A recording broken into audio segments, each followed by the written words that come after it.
I want to start with you, Amit, because we've been having a lot of conversations constantly, regularly, each time that attack takes place. How should we see Prime Minister Modi's statement that came in with Prime Minister Albanese next to him about these attacks that have happened? This was Prime Minister Modi's second statement. If you remember, the one was when Mr. Albanese was visiting India. At that point, he pointed out that the vandalism is not okay, and this is especially targeting the Hindu community, the peaceful and prosperous Hindu community. And now he has said that he has been assured by Prime Minister of Australia that steps are being taken, steps have been taken. In fact, what we have been noticing is that there is a clear de-escalation of the Khalistani elements. Now, there are no leaders in this movement. Remember that this movement just pops up. It's a fronted movement. You know, money comes in, they pop up. So definitely the Australian government is doing something. It's a very big step, and I think it wouldn't have been possible if Modi has not spoken about it. Otherwise, Khalistani elements, their enablers and others. It puts in perspective that this issue has not been ignored, and what better moment than this. Sarah, I come to you now. You've also reported extensively. You've been taking to social media sites also to talk about it.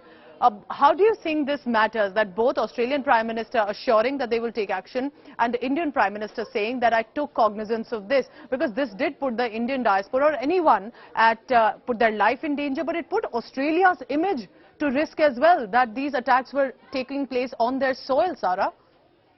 That's true, and I think until Prime Minister Modi did elevate the issue to the diplomatic level, the Australian media had a blackout. Dr. Amit Sawal can tell you he was at the Australia Today reporting extensively on these temple incidents, and even as far as today, after this second statement has been made, I can see that there's only 3 temple attacks that have been reported by the ABC, which is a very problematic issue. I'm concerned that in order perhaps to save face, that the media have downplayed the threats, and they've certainly downplayed the security threat. But I do see from my engagement with the authorities that Australia is taking this very seriously, and I do recommend everyone in the diaspora, as Prime Minister Albanese said, you're the lifeblood of our relationship with India, and it's very, very important that you report everything that you know to security, because then they can do their job. And I think they want to do their job, and things are de-escalating because they are clamping down. Yes. Sarah, please stay on with me. Amit, my second question is, but there's also been some criticism that there haven't been a lot of action taken on the ground, that not many suspects have been arrested. Have the incidents come down lately in the past few weeks, do you think? And what are you looking at about the police's actions on this? Are they in touch with the Indian diaspora? Are they asking them if they have any leads on this? So we had a chat with a few people, especially the ones, the Indian flag bearers who were beaten at Federation Square in Melbourne. They said that they have provided each and every detail, even the name, and sometimes the social media accounts of these perpetrators who, actually indulged in violence, and we call them the Federation Square 6 or 9. And police is still looking for them. And the person who was beaten said that, despite giving everything to the police, these people were seen in Canberra at one of the Khalistani events. So police is basically, they didn't take any action. But one of the things that we need to realize is that the police here needs to build a case. They cannot just arrest anyone. They need to build a case that is strong enough that they can pursue legal action against these people. So the police here is very subtle in that manner. They do not go to media unless they are sure. So that's happening, and I think ACO is active, and Sarah can attest to it that ACO is actually active. We have seen them active in Brisbane. We have now seen them active in Sydney. Yes. Just before Prime Minister Modi's visit, the whole area was cordoned off. People have been warned not to indulge in illegal gatherings. Okay. Blacktown Council actually refused to give permission to an illegal kind of an illegal morcha to be carried out by the Khalistani elements.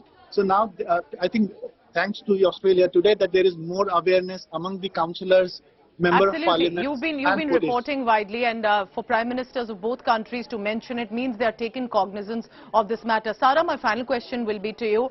I remember when you were also talking about these issues, and a lot of suspicion did come on Khalistan radical extremists as well. You faced a lot of trolling on social media for speaking out for the Hindu community, for Australia's image, and against any sort of radicalization. How are you managing to now continue to speak on these issues, and do you think that it is perhaps the responsibility of everyone in Australia to come forward and ensure that any sort of radical elements do not use Australian soil? Absolutely. I mean, as Prime Minister Modi and Prime Minister Albanese have agreed, this is a multicultural country, and our engagement with India strengthens our multicultural diversity, and it strengthens every aspect of our society. And I think it's really important that we stand strong in those values, and that's what gives me the power to continue, because I do love both India and Australia, and these principles are very important.